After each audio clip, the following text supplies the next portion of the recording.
There's one habit so powerful, it forces even the most avoidant person to think about you nonstop.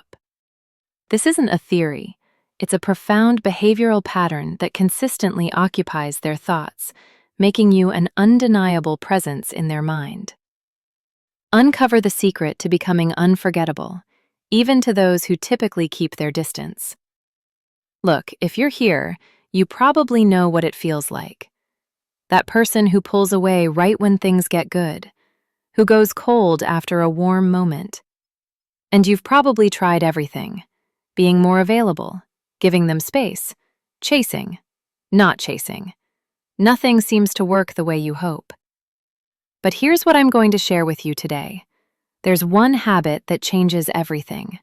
Not a trick, not a game, but a genuine shift in how you show up. And when you do this, the avoidant person in your life can't stop thinking about you. I'm going to break down exactly what this habit is, why it works on a psychological level, and most importantly, how to tell if their response means they're actually changing, or if it's just another cycle you need to walk away from. So what is this habit?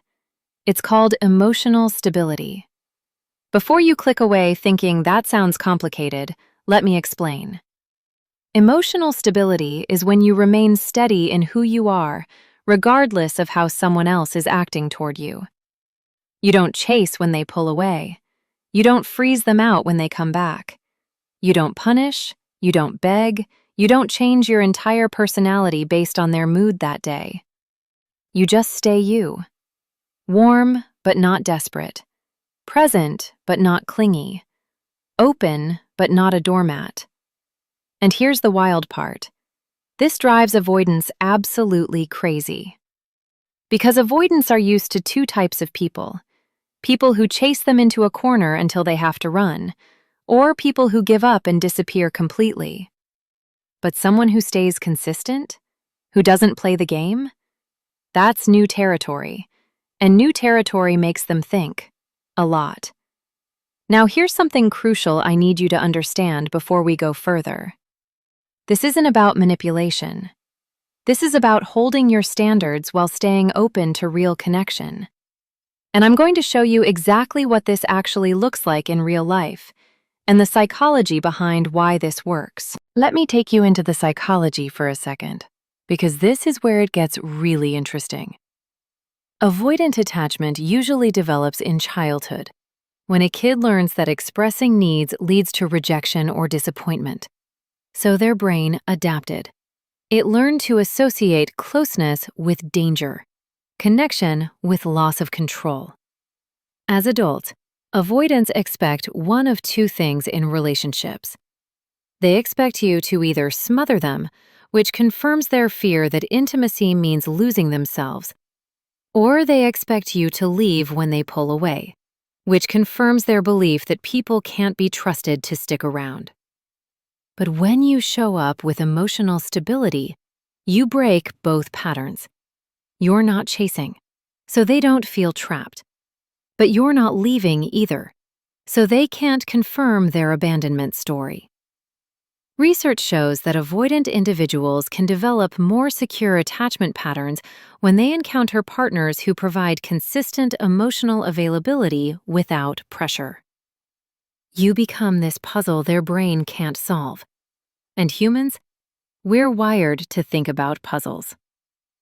If this is already making sense to you, hit that like button so I know we're on the same page here. Let me paint a picture of what this habit looks like in real life. Let's say your avoidant partner just pulled away again. They were warm and close for a few days, then suddenly, radio silence. Short texts, canceled plans, that familiar sinking feeling in your stomach. Old you might panic. Send 3 texts asking if everything's okay. Analyze every word. Maybe even show up somewhere you know they'll be. Or maybe you'd go the opposite direction. Ice them out. Make them feel how they made you feel. But with emotional stability, you do something different. You give them space without making it a weapon. You send one calm message, something like, "I noticed you've been quieter lately. I'm here when you're ready to talk. No pressure."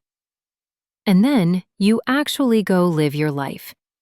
Not to make them jealous, not to punish them, but because you genuinely have a life outside of this relationship that matters to you. You don't spiral. You don't obsess. You stay warm when they do reach out. You stay honest about your needs. You stay boundaried about what you won't accept. And here's what happens in their head during all this. They pull away, expecting the usual drama or the usual silence. Instead, they get something that feels almost like acceptance, but not quite giving up. Their brain starts working overtime, trying to figure you out. Why aren't you chasing? Why aren't you punishing? Are you okay without them? Do you still care? The questions start piling up. They pop up when they're trying to focus on work, when they're lying in bed at night, when they see something that reminds them of you.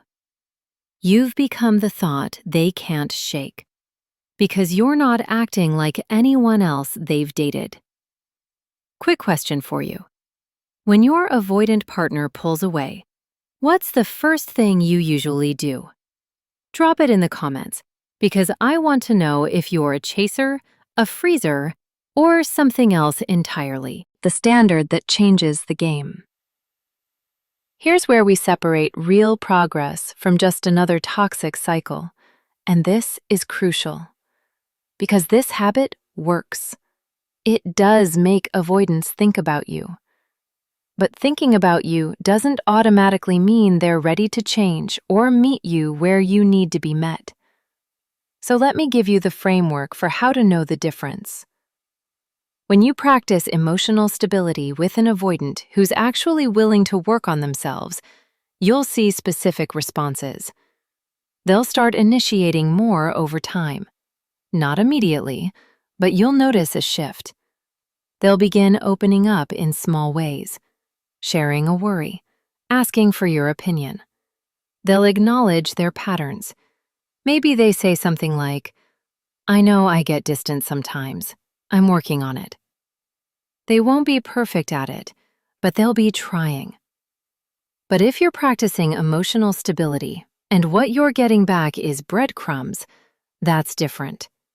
If they only show up when you pull away, if they love the space you give but never choose to close it, if months go by and you're still getting the same hot and cold cycles with no real change, that's not an avoidant who's thinking about you in a healthy way. That's someone who likes the comfort of your consistency while refusing to grow. And that's your sign to leave. You want to know why this habit makes avoidants think about you nonstop? It's not because you're playing hard to get. It's because you're showing them something they rarely see.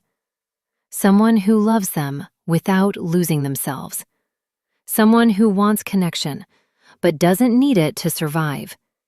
Someone who's willing to stay, but not willing to shrink. That's rare. That's powerful. And yes, that's unforgettable. But here's the final piece I need you to hear. Being unforgettable to an avoidant is only worth it if they're also becoming someone worth remembering. Someone who's doing their work. Someone who's meeting you in the middle.